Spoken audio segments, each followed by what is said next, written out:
नमस्कार. मी वास्तुतज्ञ ज्योतिर्विद आनंद पिंपळकर. आपल्या आनंद पिंपळकर आनंदी वास्तू या चॅनलवर मी आपणा सर्वांचं मनापासून स्वागत करतो. आपल्या धर्मामध्ये ज्योतिषशास्त्रामध्ये मुहूर्त काळ यांना प्रचंड महत्त्व आहे. एखादं काम कधी करावं कधी टाळावं याचं काही नियम आपल्या ऋषीमुनींनी हजारो वर्षांपूर्वी लिहून ठेवलेत. आणि याच नियमांपैकी एक अत्यंत संवेदनशील आणि तितकाच भीतीदायक मानला जाणारा काळ म्हणजे पंचक काळ. पंचक म्हणजे बापरे आता काहीतरी असं खूप लोकांच्या मनात असतं. अनेकदा आपण ऐकतो की पंचक लागलं आहे मग आता हे काम करू नका, तिथे जाऊ नका. पण काय हो, खरंच पंचक काळ इतका अशुभ असतो का? का यामागं काही खगोलीय विज्ञान दडलेलं आहे? आज या व्हिडिओमध्ये आपण हे जाणून घेणार आहोत की नक्की पंचक म्हणजे काय आणि 2026मध्ये इथून पुढच्या काळात पंचक कधी कधी येणार आहेत आणि ह्या पंचक काळात आपण काय करायचं काय करायचं नाही. आणि सर्वात महत्त्वाचं म्हणजे या पंचक काळात जर एखाद्या व्यक्तीचा मृत्यू झाला तर गरुड पुराणामध्ये कोणते अनिवार्य उपाय सांगितले आहेत हे मी सांगणार आहे. पण त्यासाठी हा व्हिडिओ शेवटपर्यंत नक्की पहा, कारण अर्धवट माहिती नेहमी भीतीच वाढवते. मित्रांनो, आपण सगळ्यात आधी सोप्या भाषेत समजून घेऊया की पंचक म्हणजे काय. ज्योतिषशास्त्रानुसार जेव्हा चंद्र कुंभ आणि मीन या 2 राशींमधनं प्रवास करतो तेव्हा त्या 5 दिवसांच्या कालावधीला पंचक असं म्हटलं जातं. नक्षत्रामध्ये 27 नक्षत्र आहेत.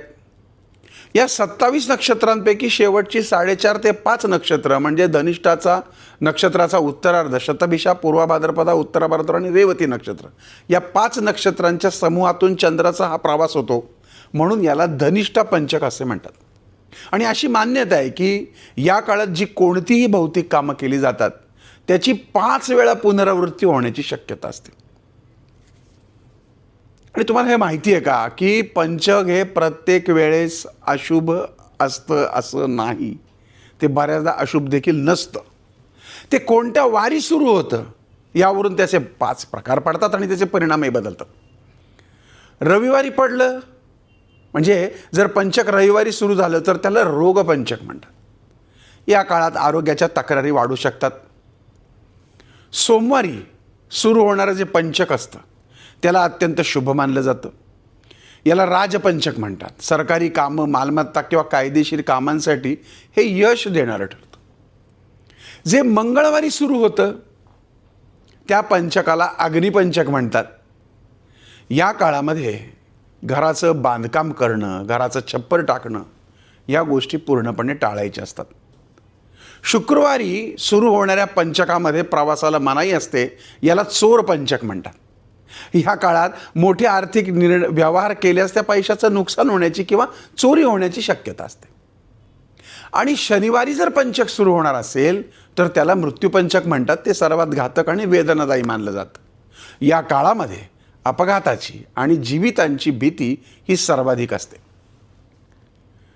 बुधवार आणि गुरुवारी जे पंचक सुरू असतं ते मध्यम स्वरूपाचं मानलं जातं, ज्यामध्ये काही पारंपरिक नियम पाळून आपल्याला दैनिक कामं करता येतात. एकंदरीत तुम्हाला कळलं हे 5 प्रकार. चला तर मग आता आपण पाहूयात की या पंचक काळामध्ये शास्त्रानुसार कोणत्या गोष्टी करायला मनाई आहे. सगळ्यात पहिली गोष्ट, दक्षिण दिशेला प्रवास टाळावा, कारण दक्षिण दिशा ही यमाची आणि पूर्वजांची दिशा मानली जाते. त्यामुळं पंचक काळामध्ये दक्षिणेकडे प्रवास केल्यामध्ये काही नुकसान होऊ शकतं. आणि जर जाणं आवश्यकच असेल तर आधी हनुमानाची उपासना करा. उत्तर दिशेला काही पावलं चाला. गाडी असेल तर उत्तर दिशेला पुढे न्या आणि मगच प्रवास सुरू करा. दुसरी गोष्ट, घराचं छप्पर किंवा स्लॅब टाकणं. विशेषतः रेवती नक्षत्रामध्ये घराचं, दुकानाचं किंवा तुम्ही जे काही बांधकाम करणार आहे त्याचं छप्पर टाकू नये. यामुळं तिथे गरिबी येते, वादविवाद वाढतात, त्या वास्तूत राहणाऱ्या लोकांनाही त्रास होतो आणि काम करणाऱ्या माणसांना पण. तिसरी गोष्ट म्हणजे बेड, गादी या गोष्टी खरेदी करणं किंवा विकत घेणं नाही का, किंवा बनवणं.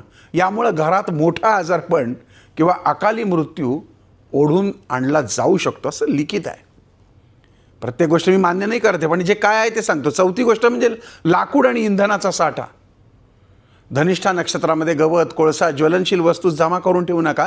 यामुळं घराला आग लागण्याचा धोका असतो. पण लक्षात घ्या, पंचक काळात सर्व गोष्टी वाईट नसतात. काही गोष्टी तुम्ही बिनधास्त करू शकता. कुठल्या?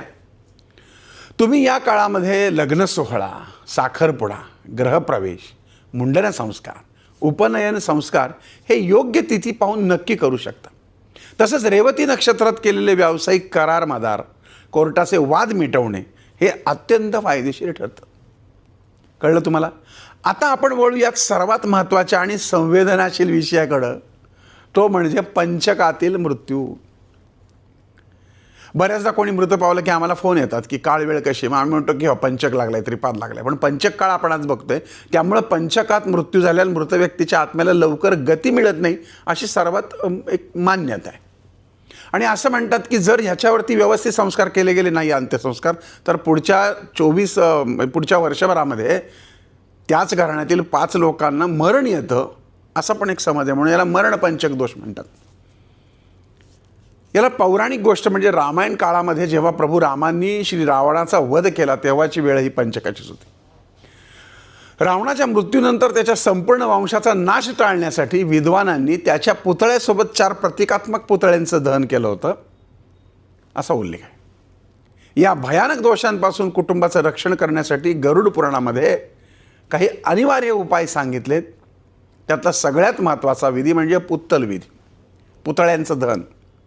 अंत्यसंस्कार करण्यापूर्वी गव्हाच्या पिठाचे किंवा कुशाचे, दुर्वाचे 5 लहान पुतळे तयार करून ते मृतदेहाजवळ ठेवतात आणि मुख्य मृतदेहाप्रमाणेच या पुतळ्यांची पूजा करतात आणि चितेला अग्नी देताना या पुतळ्यांनाही सोबत दहन करावं असं शास्त्रात सांगितलंय. त्यामुळं तो दोष तिथेच शांत होतो. दानधर्माचा विधी: अग्नी देण्यापूर्वी कांस्य पात्रात गाईचं तूप भरून त्यासोबत काळे तीळ, थोडे सोने आणि चांदी याचे दान एखाद्या विद्वान ब्राह्मणाला किंवा मृत व्यक्तीच्या भाच्याला द्यावं असं सांगितलंय. आणि हे सगळं झाल्यानंतर पंचक शांतीचा विधी करणं फार महत्त्वाचं असतं. अंत्यविधीनंतर 11व्या किंवा 13व्या दिवशी ब्राह्मणाकडून घरात पंचक शांती यज्ञ हा आवर्जून करून घ्यावा. जर तुमच्या आयुष्यात पंचक काळात जर सतत अडचणी येत असतील तर काळे तीळ हा अत्यंत प्रभावी आणि सोपा उपाय आहे. कारण हे काळे तीळ जे आहे ते नकारात्मक ऊर्जा शोषून घेतात. पंचक सुरू होताच पहिल्या दिवशी गरिबांना काळे तीळ दान करा. यामुळे ग्रहांचे वाईट प्रभाव कमी होतात. दररोज तांब्याच्या पात्रामध्ये पाणी घेऊन त्यामध्ये काळे तीळ आणि थोडे दूध मिसळून शिवलिंगावर अभिषेक करावा आणि महामृत्युंजयाचा सातत्याने जप करावा. जर हा जप येत नसेल तर ओम नमः शिवाय म्हणा.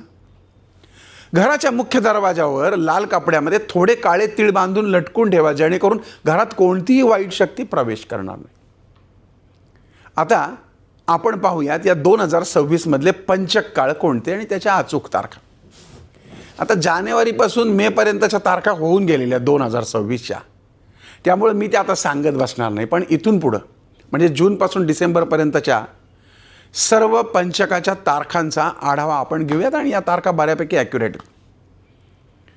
6 जून 2026 शनिवार संध्याकाळी हे जे पंचक लागतंय याला मृत्यू पंचक असं म्हटलं गेलंय. जुलै महिन्यामध्ये 4 जुलैला शनिवारी पंचक लागते. अर्थात त्याचे कालखंड आहेत की ते मध्यरात्री 12:03 8 जुलैला संध्याकाळी 5 वाजेपर्यंत लागणार, ते मृत्यू पंचक आहे. जुलैमध्ये दुसरं लागतं 31 जुलैला, वार शुक्रवार आहे, ते चोर पंचक आहे. तर 27 ऑगस्टला दुपारी 1:13 ते 1 सप्टेंबरला दुपारी 3:52 पर्यंत मध्यम पंचक लागते. सप्टेंबर महिन्यामध्ये 23 सप्टेंबर वार बुधवार आहे, त्या दिवशी ते लागते आणि 28 सप्टेंबरला ते संपते. हे मध्यम पंचक आहे. ऑक्टोबर महिन्यामध्ये 21 ऑक्टोबरला ते लागतंय आणि 25 ऑक्टोबरला ते संपते संध्याकाळी, हे पण मध्यम पंचक आहे. नोव्हेंबर महिन्यामध्ये 17 नोव्हेंबरला ते लागतंय आणि 22 नोव्हेंबरला संपते, हे अग्निपंचक आहे. डिसेंबर महिन्यामध्ये 15 डिसेंबरला पंचक लागतंय, जे 19 डिसेंबरला संपते, हे अग्नी आणि राजपंचक असं संमिश्र स्वरूपाचं आहे. तुम्हाला ह्या तारखा जानेवारीपासून हव्या असतील डिसेंबरपर्यंत, त्याची खाली डिस्क्रिप्शन आहे ना, त्याच्यामध्ये मी टाकलेलं आहे, तुम्ही ते नीट वाचा. कदाचित या एवढं पाठ करून बोलणं अशक्य असतं, म्हणून ते कदाचित माझ्याकडनं काही चुकलं असेल तर ते तुम्हाला नीट पाहता येतील. त्यामुळे लक्षात घ्या, पंचक म्हणजे काहीतरी भयंकर आहे असं अजिबात नाही. शास्त्रीय उपाय करून आपण त्याचं रक्षण करू शकतो, कुटुंबाचं रक्षण करू शकतो. अर्थातच फार वाईट होतं, वाटोळं होतं, भिकेला लागतो असलं काहीही नाही. आणि ही जी माहिती सांगितली आहे ही मी धर्मशास्त्राचा आधार घेऊन तुम्हाला सांगितलेली आहे. त्यामुळे ह्या गोष्टी होतातच असा दावा मात्र मी करत नाही. ज्यानं त्यानं आपापल्या श्रद्धेभक्तीप्रमाणे घ्यावं. आणि कुठलेही व्हिडिओ 1 मिनिटाचे रील बघून घाबरून जाऊ नका.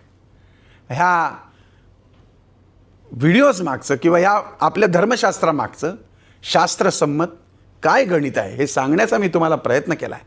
आणि खरंच जर तुम्हाला हा कार्यक्रम आवडला असेल ना, तर तुम्ही शेअर केल्याशिवाय राहणार नाही. कारण आपला धर्म, आपल्या धर्मातल्या चालीरीती, रिवाज, परंपरा या अत्यंत अत्यंत उपयुक्त आणि जनकल्याणाच्या आहे. आवडला असेल तर नक्की शेअर करा. पुन्हा भेटूयात. ओम साईराम.